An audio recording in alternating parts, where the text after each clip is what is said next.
ngaji banyak. Nabi Isa itu kalau orangnya ceria sekali. Pernah ditegur sama Nabi Yahya. Mali aroka dohikan ka'annaka aminta min makrillah. Saya melihat kamu kok selalu senyum ceria, seakan-akan tidak ada adabnya Allah. Terus Nabi Isa balas ke Yahya, mali aroka abisan ka'annaka ayista min rahmatillah. Kamu kok merengut terus, koyok ning donya ora ono rahmat. Jadi kamu milih mana? Senyum terus apa merengut terus? Partainya hanya dua, Nabi Yahya sama Nabi Isa. Jadi khazanah itu banyak. Untuk melawan penyakit itu ketakutan itu bahaya, karena bisa mengganggu imunitas tubuh. Orang harus percaya diri, harus pede. Meskipun harus hati-hati, tapi harus tetap pede. Dengan demikian imunitas tubuh kita terjaga. Jadi ya sudah seperti itu. Semua orang punya cara untuk menjaga diri masing-masing. Kemudian tentang Mbah Ahmad Siddiq, saya tahu banyak karena dulu saya masih ingat, ini sekaligus ijazah pada cucu-cucunya. Kalau sama anaknya tidak berani saya. Sama cucu-cucunya. Saya masih ingat Mbah Ahmad Siddiq itu sangat loyal sama yang namanya negara. Kita tahu beliau adalah termasuk orang yang bintang ketika Muktamar Situbondo, ketika NU pertama kali nerima asas tunggal yaitu Pancasila. Kayak apa ulama-ulama kita, ya mulai Mbah Ahmad Siddiq, Mbah Ali Maksum, Gus Dur, Mbah As'ad, semuanya lah, termasuk Mbah Mun, semuanya loyal sama negara sehingga NU menerima asas tunggal. Itu saya masih ingat karena Bapak dulu perwakilan dari NU cabang Lasem. Beliau pernah ngundang Mbah Ahmad Siddiq di sini, zaman itu zaman Pak Dzofar, ikut ngundang ke sini bapak saya. Itu saya menangi beliau ngisi pengajian di hallnya buyut saya, Mbah Umar bin Arabi. Jadi saya ini zuriyahnya Mbah Umar bin Arabi, sama dengan keluarganya Ki Hamid Pasuruan. Itu beliau cerita bahwa kemenangan Islam itu tidak harus kita yang menang kangelan. Kadang Allah bikin orang lain yang kangelan, kita yang ikut menang.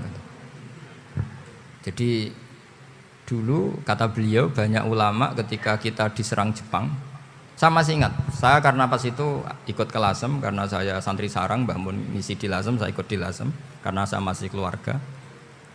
Itu ulama-ulama itu mimpi dibacakan ayat ghulibatir rum fi adnal ardi wa hum mim ba'di ghalabihim sayaghlibun fi bid'i sinin lillahil amru min qablu wa mim ba'du wa yawma idzi yafrahul mu'minun.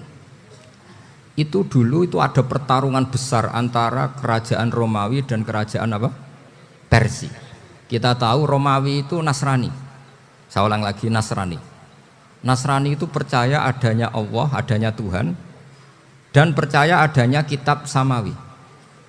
Sementara musuhnya itu Persia, orang yang tidak bertuhan, tidak berdasar kitab samawi. Ketika Persia mengalahkan Romawi itu orang Islam ikut susah, karena terus dibully sama orang-orang kafir Mekah. Orang kafir Mekah adalah orang yang tidak punya kitab samawi. Katanya orang kafir Mekah, iku lho balamu. Jute duwe kitab, jarene di hubungan mbek langit, nyatane perang keok. Paling kon ya padha. Jadi ada analogi bahwa kalahnya orang Nasrani itu dianggap simbol kekalahan orang yang bertautan atau berhubungan dengan langit. Akhirnya orang Islam susah. Saking susahnya orang Islam sampai Abu Bakar itu tanya, ya Rasulullah, lalu orang Romawi menang itu kapan? Terus ada surat turun fi bid'i sinin. Ya kira-kira 3. Abu Bakar pas itu belum alim-alim amat. Jadi ngartikan 3 itu ya 3 betul. Sehingga beliau masyhur itu. Cara Jawa totoan itu kimar. Pokoknya nanti Romawi pasti menang 3 tahun lagi. Akhirnya ketika datang itu taruhannya dengan 10 unta. Datang ke Rasulullah, Nabi menjelaskan, "Lho ndak. Bid'u itu mabena salas ilatis itu 3 sampai 9. Kamu jangan bilang 3. Ya sudah, taruhannya ditambah. Taruhannya ditambah sampai 100 unta. Tapi pembuktiannya enggak 3 tahun tapi nunggu 9 tahun. Sampean jangan tanya, berarti dulu pernah taruhan halal. Zaman sebelum ngaji saya, sampean sudah sering taruhan, jadi jangan nyalahkan saya. Nanti itu ada ilmunya namanya nasah apa? Mansukh. Dan taruhannya Abu Bakar tidak kayak sampean. Taruhan yang sangat-sangat demi Islam, bukan demi hadun nafsi. Betul. Ketika tahun ke-7 orang Islam itu menang. Gila ya tahun 9 itu umat Islam menang. Menangnya umat Islam mengalahkan musyrik Mekah itu di Badar. Romawi mengalahkan apa? Persia. Gara-gara Romawi mengalahkan Persia itu cara berpikir orang itu rubah. Ternyata langit itu ada, kekuatan langit itu ada. Sehingga meskipun akhirnya orang Kristen bilang ada Trinitas, terus mereka keliru dalam mengartikan Isa, tapi ada sekian nabi yang mereka sebut dan mereka hormati. Ada sekian kesamaan. Sehingga dalam Islam, saya ulang lagi dalam Islam, andai kan disuruh milih orang komunis sama orang Nasrani, Islam tentu sama-sama kerjasama, milih sama yang Nasrani. Karena ini ahli kitab, kerjasama loh, bukan milih menjadi Nasrani. Nanti kalian salah paham, senangannya terus bully. Itu semangatnya pasti hasad. Nah, terus lalu relevansinya dengan Indonesia gimana? Wa yauma idzi yafrahul mu'minun. Ketika orang Romawi yang punya kitab samawi mengalahkan Persia yang tidak punya kitab samawi, itu orang Islam ikut bunga, ikut gembira. Itu semua kiai banyak yang mimpi seperti itu. Ini cerita Pak Ahmad Siddiq. Saya dengarin. Ternyata betul. Jepang itu nggak dikalahkan Indonesia. Jepang, Hiroshima dan Nagasaki dibom oleh apa? Sekutu. Akhirnya Jepang pulang. Pas Jepang pulang, Indonesia merdeka. Itu dulu kiai-kiai sudah nakwil bahwa menangnya Indonesia itu tidak harus mengalahkan penjajah. Pokoknya nanti penjajah ada yang mengalahkan. Jadi orang Islam zaman itu tidak bisa mengalahkan Persia. Yang mengalahkan itu Romawi. Tapi orang Islam ikut gembira. Itu sebenarnya wa yauma idzi yafrahul mu'minun binasrillah. Jadi orang itu cara berpikir Quran itu beda. Sehingga saya ini cerita ke cucu-cucu Mbah Siddiq karena ya nasabnya sama sampai saya karena sama-sama sampai Mbah Sambu. Bedanya keluarga saya lewat Mbah Abdul Azim, kalau yang keluarga sini lewat namanya Mbah Yusuf. Itu saudara sama Mbah Abdul Azim sama-sama sampai Mbah Sambu. Tapi keinginan saya tentu bukan sekedar silaturahim gagah-gagahan diceluk Gus. Celuk Gus repot. Nak ora alim ra pantes. Nak beling ra pantes. Salam templek 1.000 jaluk swarga. Aduh. Tuhan. Kok mentalane 1.000 jaluk. Kamu nginep di hotel 100.000 itu tidak cukup, apalagi untuk bayar apa? Surga. Itu enggak sopan sekali. 1 juta ya enggak bisa itu. 100 juta juga enggak jelas juga. Terus sampean mendingan enggak usah salam templek. Malah nggak mungkin masuk surga kalau. Jadi dulu yang namanya zuriyah, sampean tenang saja, nasab sampean tidak kalah dengan kita, karena nanti setelah di kuburan itu gus-gus itu nggak penting. Semua kalau ditanya bapak kamu siapa, jawabannya siapa? Nabi Ibrahim. Sudah parmin parlan hilang semua, sudah aman pokoknya nanti, karena kalau nanti ditanya malaikat bapak kamu siapa, jawabnya Nabi siapa? Ibrahim. Makanya saya itu pemuja Allah yang serius. Sampean ya pemuja Allah, tapi kan kadang kurang alim. Saya ini pemuja Allah serius. Saya itu kalau ngaji, ya ngaji biasa belajar, itu sering nangis seneng. Misalnya saya baca tadi, Miftahul Jannah la ilaha illallah, lung kunci kok dikasihkan. Kita ini masuk neraka gak pantas, enggak bawa kuncinya kok masuk. Harusnya kita ini masuk surga, kita kan pegang kunci surga, gak pegang kunci neraka. Maka aneh kalau kamu masuk neraka itu aneh. Coba kita pegang kunci surga apa kunci neraka? Tapi kadang teman saya neraka ora ono kuncine. Karena tidak ada pintunya. Terus saya bilang, kamu kok tahu? Memangnya mau ke sana kata saya. Saya tidak punya rencana tahun neraka. Karena nanti di antara syafaatnya Quran itu orang kalau mau masuk neraka tidak jadi. Ya nggak apa-apa ya, diatur sendiri. Jadi di antara syafaatnya Quran itu orang nggak jadi masuk neraka. Jadi syafaat itu ada 2, dari neraka diangkat ke surga, dan itu bisa lama itu. Tapi kalau syafaatnya Quran itu yang belum masuk neraka supaya nggak jadi masuk neraka. Karena neraka juga punya aturan, dia juga kena aturan fikih. Jadi, betul ini, saya ada guyon. Jadi kena konstitusi apa? Fikih. Sama tak ceritani syafaatnya Quran itu. Ada orang tuh beling itu fasik. Itu dihafal surat Tabarok. Hafal betul. Tabarakalladzi biyadihil mulku wa huwa ala kulli syai'in qadir alladzi khalaqal mauta wal hayata. Pertanyaannya gini, boleh enggak orang menginjek surat Baqarah? Boleh enggak? Enggak. Padahal orang hafal Quran itu artinya ayat itu ada di hatinya. Fa inna wa ta'ala la yu'adzibu qalban wa al-Qur'ana. Allah tidak akan menyiksa hati yang menyimpan Quran, yang jadi flash disknya Quran, yang jadi rekaman Quran. Singkat cerita orang ini hafal. Pas ketemu Mungkar Nakir prosedur kan, ini orang fasik mau diantemin sama Mungkar Nakir. Prosedur ya, dia kan prosedur standar. Si surat Tabarok akhirnya menjelma jadi seseorang yang gagah berani. Kamu nggak boleh nyiksa orang ini. Saya ini kalamullah. Kalau kamu nyiksa dia berarti nyiksa saya. Kamu berani sama kalamullah. Wah ya tidak berani jadi Mungkar Nakir. Tapi orang itu nakal, harus saya gebukin. Tapi kata Quran tadi, tapi saya di situ pasti kena saya. Oh debat, nggak ada lajnahnya ini nggak ikut. Kalau Gus Firjon ikut jadi lajnah. Kalau jadi lajnah pasti kroninan. Kalau santrinya dimenangkan. Akhirnya debat. Ya sudah kita ketemu Allah. Akhirnya Mungkar Nakir sama Quran tadi surat Tabarok datang sowan sama Allah. Terus kata Allah, memangnya kenapa Mungkar Nakir? Saya harus nyiksa dia karena dia fasik ya Allah. Memangnya kenapa surat Tabarok? Saya ada di situ. Menurut aturan orang tuh nggak boleh injak-injak Quran. Kalau dia nutuk saya, nutuk Quran, itu harus dikasih tahu fikihnya Mungkar Nakir. Akhirnya Allah ngendikan gini ke surat Tabarok. Ya sudah terserah kamu. Kalau terserah kula Gusti, Mungkar Nakir nggak boleh nyentuh orang ini. Ya sudah selamat. Sehingga terus itu sama baca di termasuk mujizatnya surat Tabarok di tafsir Ibnu Katsir banyak.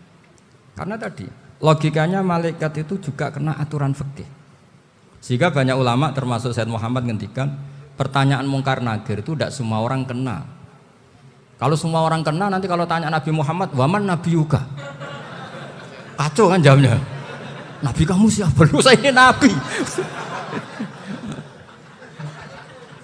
Ya kan? Lah nanti kalau pas ketemu Nabi Ibrahim, waman abuka? Jadi repot kan?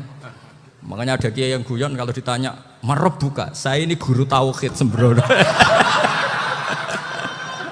Saya ini ngajar Ummul Baroin, kamu tanya marab buka.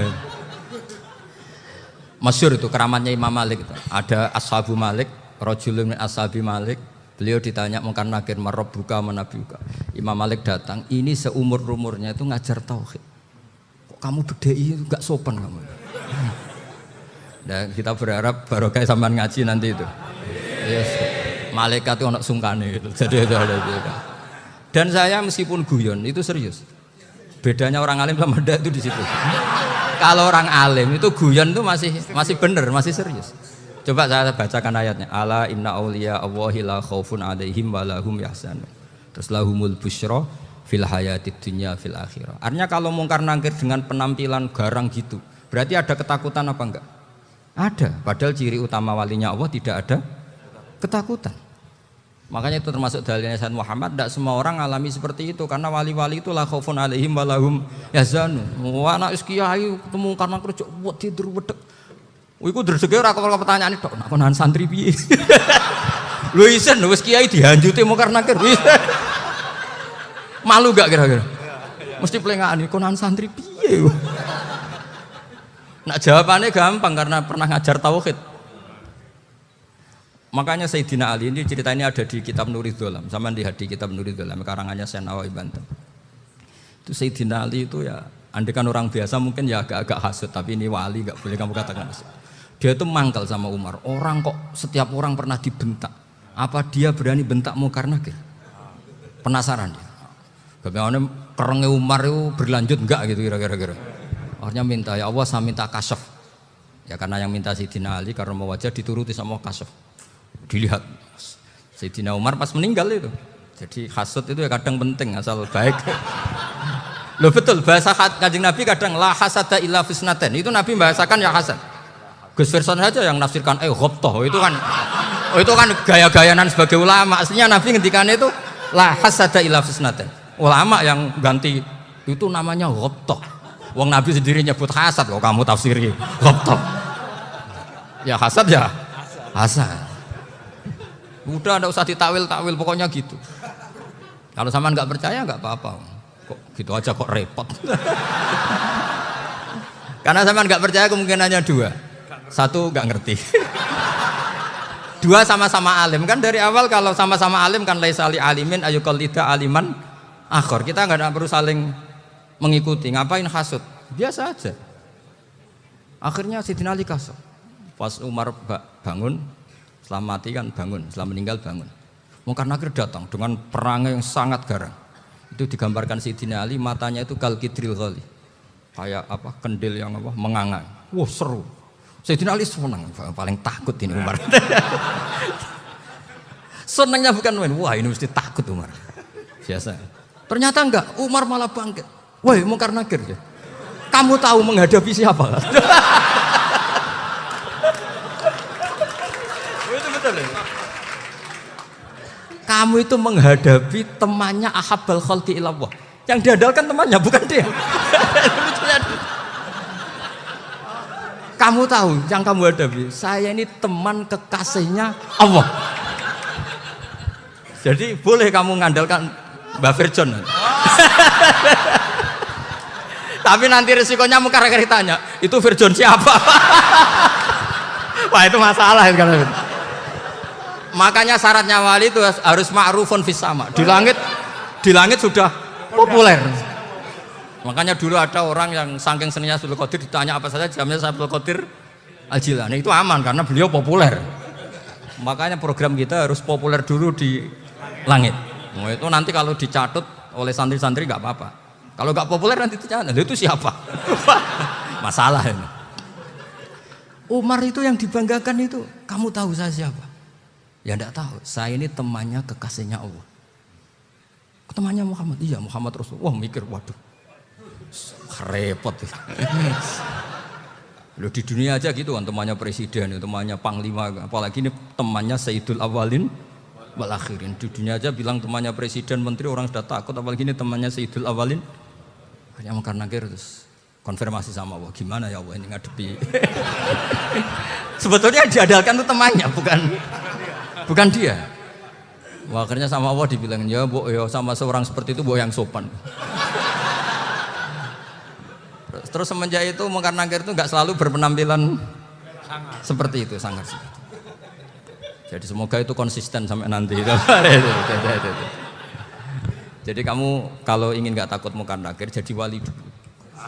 Karena syaratnya tadi hanya wali sing la khaufun alaihim walahum yahzanun lahumul busyra fil hayatid dunya fil akhirah. Jadi orang itu kalau ngaji itu harus khatam. Jangan semuanya kena pertanyaan. Nanti kalau semuanya kena pertanyaan nanti repot. Kalau Nabi Muhammad ditanya waman Nabi Yuga, Nabimu siapa? Lu kan terus jadi aneh. Jadi makanya ngendikane Sayyid Muhammad semua ulama lah, nggak ada am kecuali ditaksis, kecuali sifatnya Allah. Misalnya bikulli syai'in alim ya benar-benar bikulli syai'in. Tapi kalau am semuanya pasti ada taksis, meskipun dalam muhawarah muhadasah biasa. Misalnya contoh gampang, istri kamu baru seneng kamu, mas nak pengen apa-apa itu lapor aku, gak apa-apa mas, mesti aku seneng sama lapor. Iku di aku pengen wayo. Wah langsung jadi apa wae. Mesti apa wae maksudnya kecuali itu gitu. Padahal kalau ngomong mas sampean ingin apa saja tak dukung. Terus sampean bilang pengen iku wayo. Kira-kira disetujui apa enggak? Sama seperti kita kalau punya teman akrab, wes nang omahku gak apa-apa, anggap aja omahmu dhewe. Terus mlebu-mlebu kamar. Jadi tidak ada am kecuali ditaksis. Artinya kalau ada cerita bahwa orang mati pasti ngalami ditanya Munkar Nakir, itu pasti ada am yang ditaksis. Itu pasti juga dialami para anbiya, para auliya. Karena ciri utama wali itu la khaufun alaihim walahum yahzanun. Kemudian saya yang mau cerita ya, supaya sampean bisa menghadapi dunia global ini, tak bawa tafsir Munir termasuk tadi. Kenapa orang Islam, Rasulullah SAW itu lebih senang kalau yang menang itu orang Nasrani Romawi, ketimbang yang menang itu orang Faris, dalam hal ini ateis. Karena orang ateis itu lebih ngeri. Sebetulnya beberapa penemuan sains, terutama di ilmu medis itu orang Amerika, kayak cloning. Tapi orang Amerika itu masih dilarang oleh gereja untuk mengaplikasi, karena nanti bayi cloning itu dipakai suku cadang. Di Amerika masih ditentang oleh fatwa-fatwa agama, baik Islam maupun Kristen. Tapi di Cina itu dipraktekkan, karena nggak ada halangan agama. Di Cina itu biasa ada kondom diolah lagi jadi alat-alat aksesoris. Di Amerika tidak ada karena masih ada agama, masih ada larangan. Sehingga orang Islam itu lebih takut kalau yang menang itu Persia, karena terus cara berpikir ternyata Tuhan itu tidak ada, langit nggak ada perannya. Jadi ketika yang menang Nasrani masih berpikir itu pertolongan Tuhan, meskipun mungkin cara mengatakan Tuhan beda dengan kita. Tapi ada satu kesamaan bahwa kekuatan samawi itu ada. Jadi disebut hulibatir rum fi adnal ardi wa hum min ba'di walabihim sahlibun. Di sini diterangkan oleh Syekh Nawawi supaya kamu tidak salah paham. Sebetulnya kamu katakan misalnya wah itu paham liberal, sebenarnya saya tidak tersiksa. Cuma takut yang mengatakan seperti itu cek goblokir atau ngaji gitu. Itu aja masalah saya. Ini saya baca ini karangannya Syekh Nawawi karena tadi kata Mbak Firjon ngaji itu harus sama orang yang bersanad. Saya ini kalah sama beliau itu berkali-kali. Secara nasab saya harus manggil Mbah. Secara silsilah ilmu saya juga kalah lagi. Saya sering disewani sama cucu-cucu Syekhona Khalil. Kiai Siddiq itu termasuk murid dekat beliau Syekhona Khalil. Kalau itu berarti kan Gus Firjon, Ahmad, terus Mbah Siddiq. Mbah Siddiq ngaji Syekhona Khalil. Syekhona Khalil itu pernah ngaji langsung sama Sayyid Zaini Tahlan. Berarti beliau dari Sayyid Zaini Tahlan itu baru generasi kelima.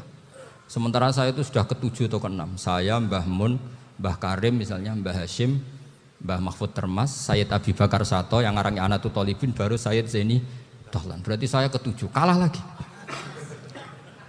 Tapi untuk jadi wali biasanya cepat saya. Karena syaratnya jadi mbah itu ngalah demi putu. Jadi kalau beliau ngotot, saya dulu Gusti, saya mbahnya. Wah itu mbah yang nggak baik. Pasti jatahnya dikasihkan apa? Cucunya dulu. Makanya Abdul Muthalib itu orang yang dapat wangsit, tapi yang jadi nabi itu cucunya. Jadi dalil saya banyak. Sebenarnya Abdul Muthalib itu sudah sering dapat wangsit. Karena saya bahasakan wahyu, nabi yang protes, enggak nabi kok dapat wahyu. Tapi sebetulnya Abdul Muthalib itu masyhur. Kalimat-kalimatnya menunjukkan bahwa beliau itu sudah dapat wahyu kalau nanti cucunya itu jadi apa? Nabi. Makanya senangnya bukan main Abdul Muthalib sama Rasulullah. Putu seneng, mbah seneng putu. Jadi mungkin, jadi sampean enggak usah protes loh. Ya, yang jadi wali kok cucunya. Dulu betul. Dulu Mbah Hamid Pasuruan itu kalau Mbah Ahmad Siddiq ke sana, Mbah Hamid Pasuruan kalau manggil Mbah Ahmad Siddiq itu paman.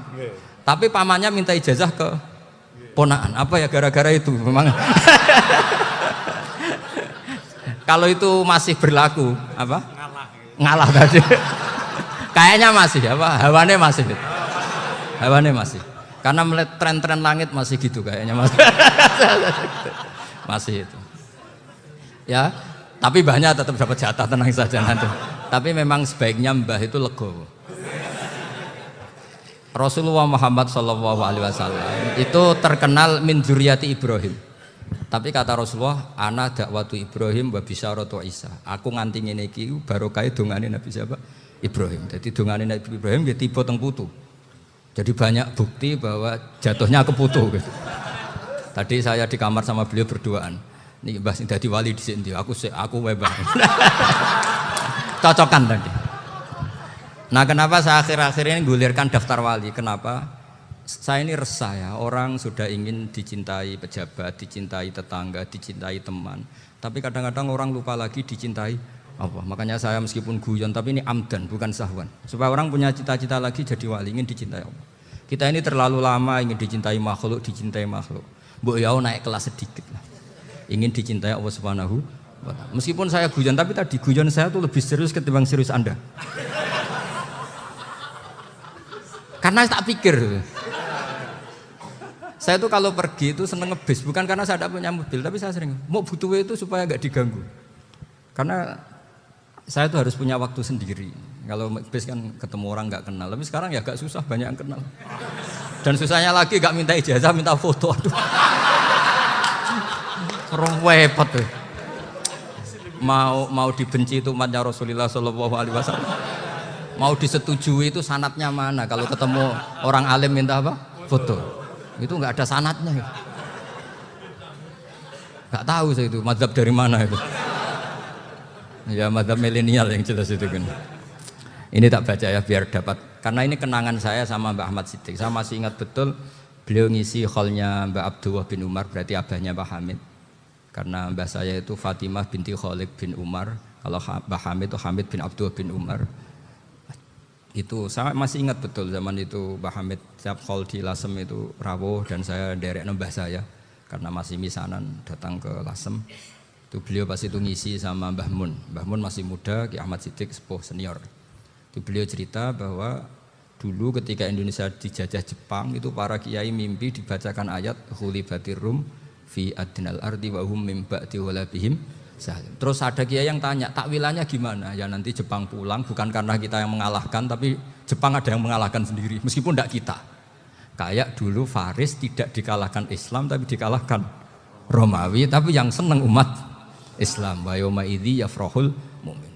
Itu luar biasa ulama-ulama kita. Delalah kejadiannya Indonesia seperti itu. Yaitu kita tidak mengalahkan Jepang, tapi Jepang pulang sendiri karena dikalahkan apa?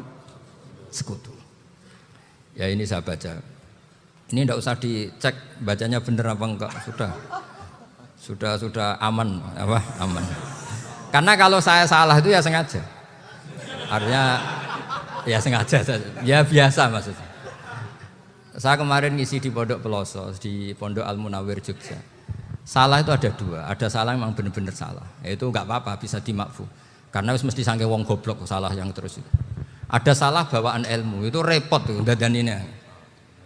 Karena misalnya kita yang biasa belajar qiraah sab'ah wayah sibuhu, mesti diulang lagi wayah sabuhu. Karena qiraahnya Imam Asim itu hasibah yah sabu bifathis sin. Sementara kita kalau ngaji kitab kulino yahsibu. Sehingga kita yang biasa belajar sab'ah itu kalau baca kitab itu kayak orang bingung. Kadang-kadang yang ngaji juga bingung. Gus Pak mau cok bulan pelin. Ya tepat-tepatan. Ada yang mengatakan Gus Pak bingung. Ada yang mengatakan Gus Ba alim alamah, ya tepat-tepat nasib tadi. Karena memang ya sab'ah memang seperti itu. Misalnya kufuan itu Imam Asim baca kufuan. Tapi beliau punya murid namanya Syu'bah. Itu kalau baca kuf'an. Makanya kita itu, ini kan khataman Quran ya. Jadi saya menyinggung sedikit tentang qiraah sab'ah. Tadi beliau juga sudah tak kasih kitab saya Hifdzuna Lihadal Mushaf. Sama tak ajari latihan sab'ah. Memang angel ya. Makanya yang nggak bisa itu wong pinter. Sudah tahu angel ya nggak usah diteruskan kan. Orang menghindari barang angel itu pinter apa goblok? Pinter. Berarti wong goblok pinter. Saya tuh makanya sama orang goblok tuh respect. Jadi orang alim tuh angel apa gampang? Angel. Menghindari barang angel pinter apa goblok? Loh, orang menghindari barang angel pinter apa goblok? Pinter. Berarti wong goblok pinter. Jadi saya sama orang-orang goblok itu respect. Sudah tahu jadi orang alim angel ya barang angel ya harus dihindari. Makanya saya ini insya Allah umatnya Nabi yang termasuk yang terbaik. Amin. Karena mencintai umatnya Nabi termasuk yang goblok. Wah, itu tidak gampang itu. Ya, karena tadi sudah tahu ya. Seperti itu loh orang naik panjat pinang. Itu yang naik karena ingin hadiah. Yang nonton sudah tahu wah licin kok dinaikin mau keplodok ya. Tapi orang sepakat yang nonton juga pinter karena sudah tahu ribet kok. Tuku yang pasar kena lah opo mana. Sama-sama juga gitu. Ngalim tafsir angel, ngalim fikih angel. Tak karek ngaji ngerekam kan gampang.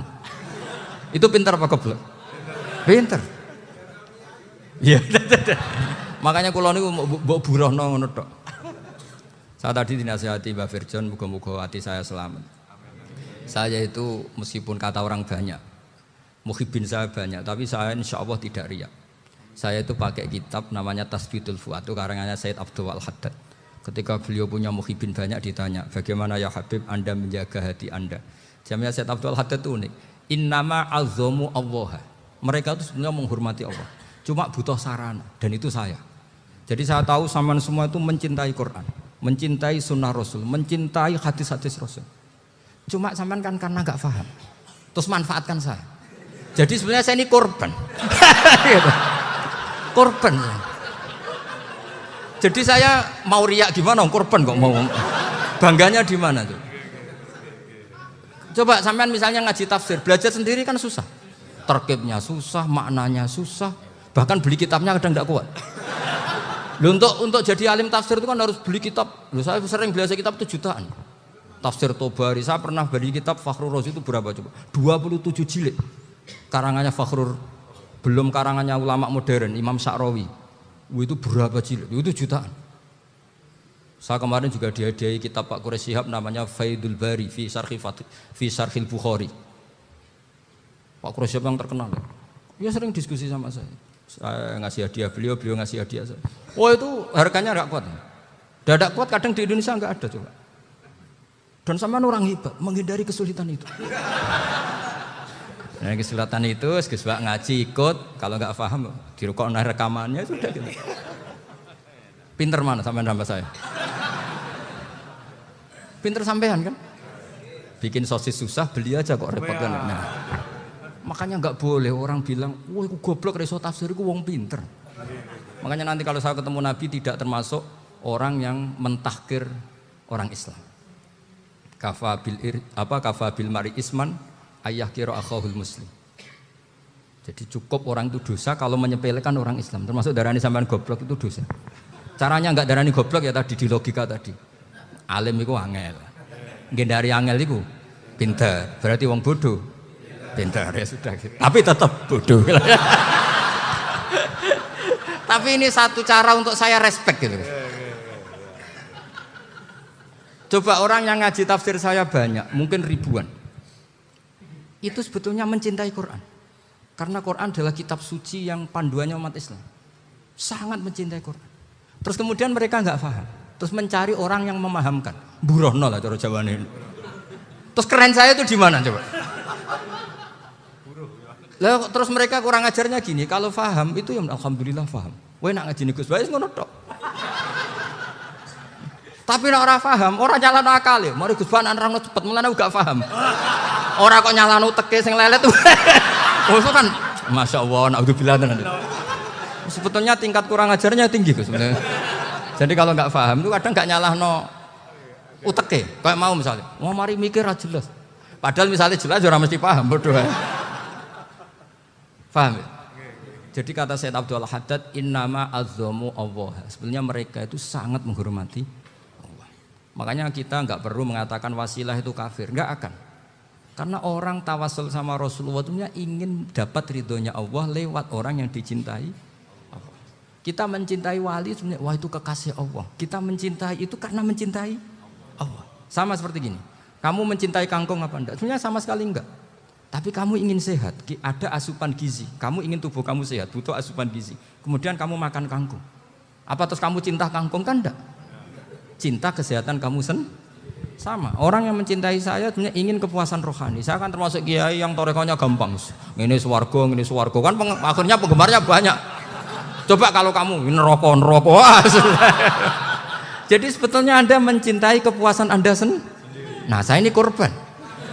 Makanya untuk masuk surga cepat saya, korban itu cepat. Da'watul mazlum la turaddu kan gitu.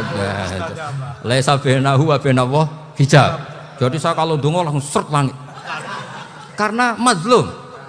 Saya sinau tafsir itu, Pak, sampean bayangkan ada tafsir itu sudah 27 jilid. Sekarang Fakhrur Razi itu bulatnya bukan main. Karena dia ahli filsafat. Bulatnya Masya Allah. Sudah gitu sinau Jalalain kadang dikomen oleh Sawi. Sudah kita percaya Jalalain dibuli Sawi. Percaya Sawi dikandani, oh iku Maliki Rasafi. Oh ribet. Sudah gitu sinau Qurtubi, sinau tafsir Tobari itu susahnya. Belinya susah, belajarnya susah. Padahal saya punya keluarga, punya istri, punya anak. Bayangkan kalau istri saya rewel kayak istri sampean. Wah itu, tapi alhamdulillah enggak. Sama sekali enggak. Allah sudah milihkan, wah ini bahaya kalau punya istri rewel. Imam Sibawai itu kitabnya banyak, tapi yang terbukukan hanya kitab Abu Sibawai. Karena beliau kalau sudah belajar lupa istri. Hanya pas beliau di pasar, kitabnya dibakar semua sama istrinya. Karena dianggap saingannya. Ternyata yang dicerai tidak kitabnya, malah istrinya. Itu Imam siapa? Sibawai. Tapi alhamdulillah kitab saya enggak terbakar, aman.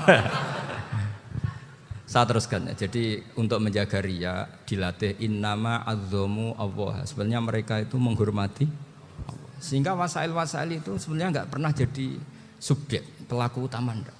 Tetap Allah.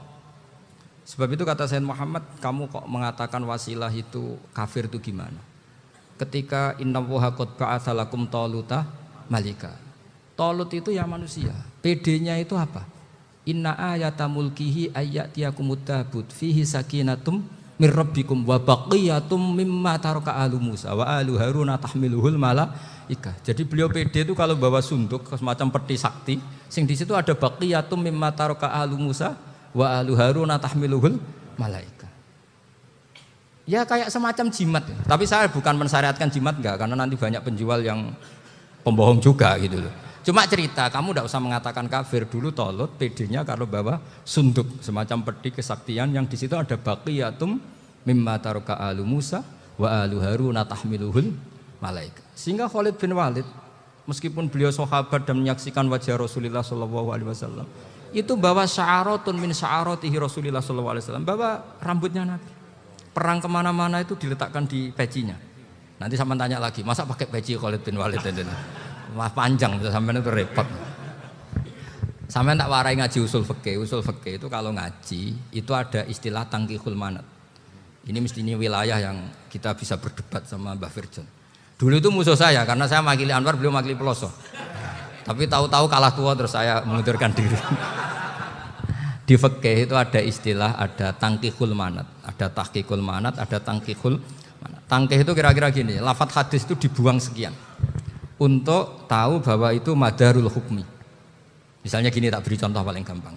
Sama harus paham, kalau nggak paham nggak pinter-pinter. Ja'a a'rabiyun ila Rasulillah sallallahu alaihi wasallam. Ya karena ini menghormati Mbah Ahmad Siddiq, beliau orang alim. Jadi ngaji ini tetap ada suasana alim. Ya harus ada suasana alim. Nggak perlu jadi orang alim tadi susah. Sudah ngedari susah itu pintar. Sudah itu aja. Jadi orang alim susah, ngedari barang susah pintar. Berarti orang tidak alim pintar. Nah, meskipun tetap sudah itu pegangi sampai mati nanti. Loh, jadi orang alim itu repot. Itu kata Imam Ghazali, kalau orang alim kalau mau masuk surga itu sama Allah nggak boleh. Kif, kamu nggak boleh langsung masuk surga. Coba cari umat kamu, syafaati dulu. Nah, saya takut nyari sampean nggak bisa kembali. Saya tidak punya rencana itu. Pokoknya mau masuk. Boleh sampean kuaduan balik raroh deh, wah repot nanti saya. Berat jadi orang alim itu berat. Ya saya teruskan ya. Ada tangkihul manat. Ja'a a'rabiyun ila Rasulillah sallallahu alaihi wasallam. Faqala ahlaktu wa ma ahlakaka qal waqa'tu imraati fi nahari Ramadan. Ya cerita saya ini rusak ya Rasulullah. Kenapa? Karena saya menjima istri saya fi nahari Ramadan. Terus kata Nabi, kamu harus bayar kafarah. Napa Nabi kafarah? Puasa 2 bulan. Wong baru 1 hari aja terjadi gitu kok disuruh puasa 2 bulan. Ya tidak kuat ya Rasulullah. Baru berapa hari saya puasa aja kecelakaan seperti itu. Apalagi kalau sampai 2 bulan. Enggak ya Rasulullah. Ya sudah kalau gitu kamu pertama ngasih makan apa? Itku rokobah kan, pertama merdekakan budak. Tapi kan sekarang nggak ada budak makanya terus sekarang langsung puasa. Wah ini nggak bisa semua. Ya sudah ngasih makan orang 60. Kasihkan siapa ya Rasul? Ya orang fakir. Saya ini paling fakir. Di kampung saya ini orang paling fakir. Jadi mulai dulu orang fakir itu hubungan suami istri itu paling lancar mulai dulu. Makanya orang fakir itu anaknya banyak. Karena hiburannya hanya itu.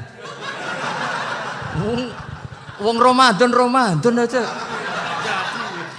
Coba mau ke ATM nggak punya uang, mau antri di bank nggak punya, mau apa coba? Itu mulai dulu. Ini sanatnya mutasil.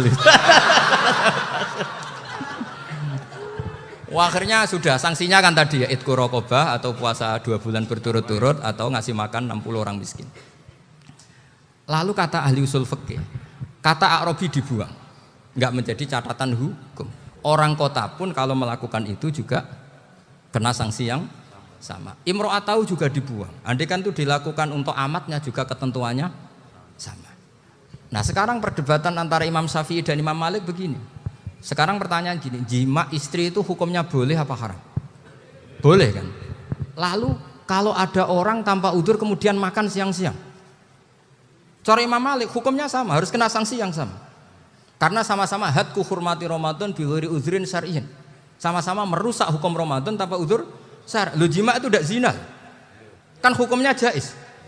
Nah, sekarang makan hukumnya jaiz, harusnya juga kena ketentuan yang sama. Cara pikirannya Imam Malik. Nah, alhamdulillah Imam Syafi'i gak setuju. Wah, cara setuju repot.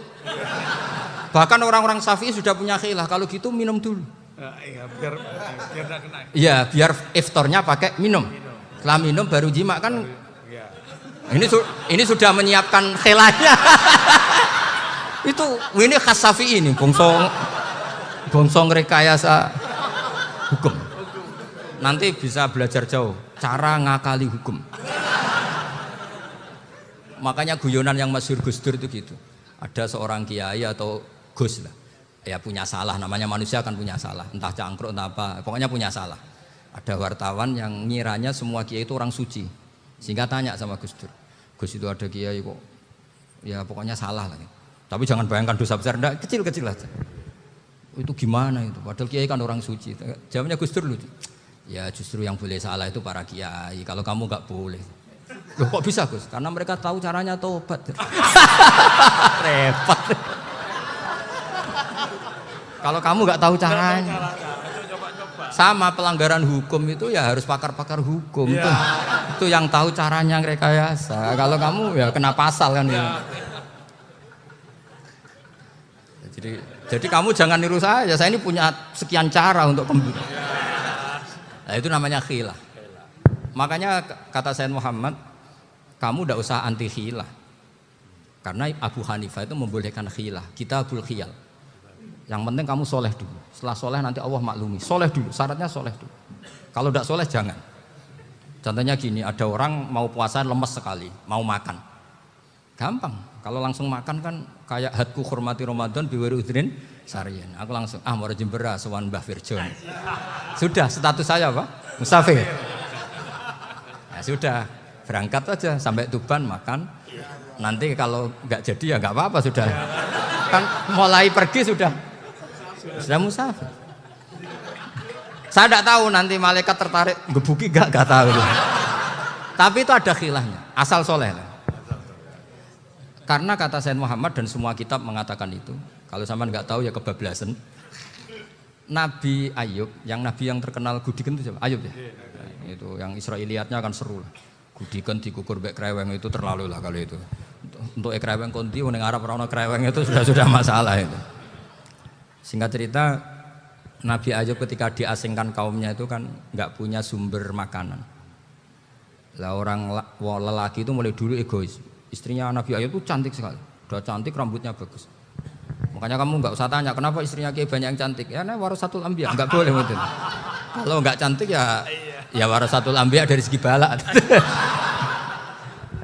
Istrinya Nabi itu semuanya cantik. Nggak usah tanya sebabnya apa, pokoknya gitu, semuanya cantik. Singkat cerita, beberapa kali istrinya Nabi Ayub itu kerja demi bisa nafkahi Nabi siapa? Suatu saat itu tidak ada pekerjaan yang cukup untuk beli roti. Satu-satunya peluang dapat rezeki itu putrinya raja itu rambutnya berondoli. Terus ada sayembara siapa yang rambutnya bagus mau dibeli. Sampai rambutnya istrinya Nabi Ayub itu dijual. Nabi Ayub tersinggung karena itu mengurangi kecantikan. Jadi lelaki mulai dulu gitu. Udah nggak urun kalau istrinya nggak cantik itu komplain. Itu khasnya lelaki. Jadi kalau kamu gitu ada sanadnya juga, tenang saja ya. Komplain ya pegawaian itu. Saking mangkelnya Nabi Ayub terus ngendikan la adriban naki mi'ata sautin. Kamu akan saya pukuli dengan mi'ata sautin atau dengan 100 cambukan. Atau mi'ata dikhtin atau mi'ata apalah sesuai konteks zaman itu. Engko namuni pecut tuku kondi kok ribet lagi. Singkat cerita akhirnya ketahuan bahwa istrinya menjual itu demi Nabi Ayub. Allah nggak ridho kalau kekasihnya yaitu istrinya Nabi Ayub wis perjuangan kayak gitu malah kena hukuman. Tapi Allah juga nggak ingin kekasihnya yang bernama Ayub melanggar sumpah.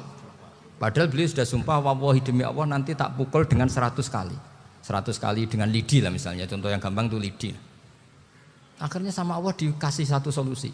Wa khud biyadika dikhtan fadrib bihi wala tahnas. Ya sudah, lidi itu ikat jumlahnya 100. Terus pukul sekali saja. Anggap saja sudah 100. Iku pangeran sing wari ngakali ngono iku pangeran. Tapi syaratnya soleh. Syaratnya soleh. Jadi kalau kamu anti khilaf berarti anti ajarannya Allah di ayat itu. Wa khud biyadika dikhsan fadrib bihi walata. Itu dulu ada, ini cerita di Ithaf. Ini cerita terakhir, ini sudah, sama jangan nama sudah. Terus pengumuman tadi, yang enggak pernah sepuh ngutang saya itu haram tadi. Karena tadi saya punya kewajiban di rumah yang bisa menggugurkan ya kewajiban yang lebih besar. Lebih besar itu ya tadi, bisa pernah guru, pernah sepuh. Yang jelas enggak umur. Umur sampean menang kabeh itu. Tua-tua yang serepot itu.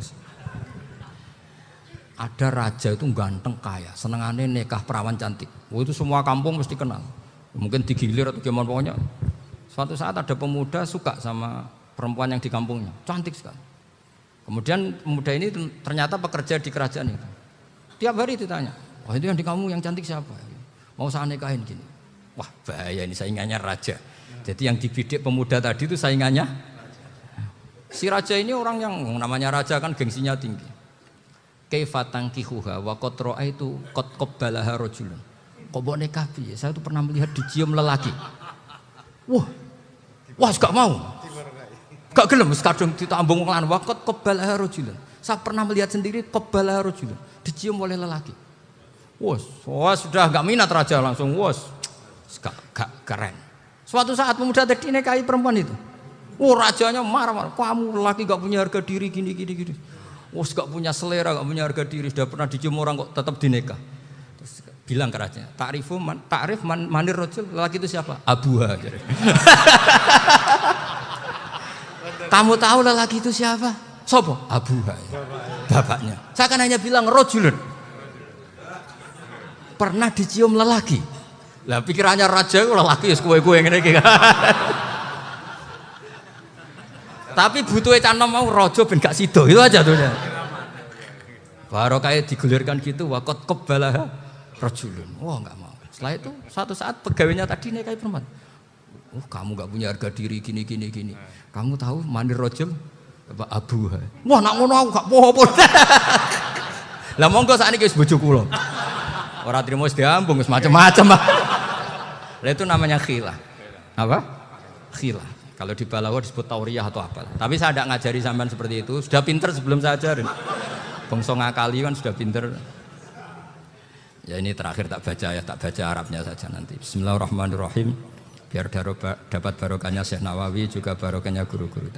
Bismillahirrahmanirrahim. Wasababu nuzuli hadil ayati annahu kana baina farisa war rumi qitalun wa kanal musyrikuna yawadduna antaghliba farisu ar-ruma li anna farisa kanu majusiyan ummiyin wal muslimuna yawadduna ghalabatar rum ala faris liqaunihim ahla kitabin.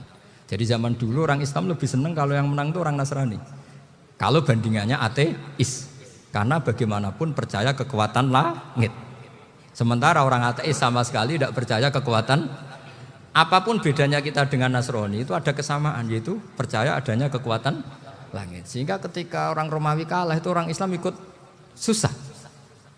Paham ya? Makanya ini tak baca biar sampean enggak macam-macam pikirannya. Fab'atha Kisra saat terusnya. Ya pokoknya seperti itu. Akhirnya Rasulullah SAW berdoa lebih senang yang menang itu Rom karena ahli kitab.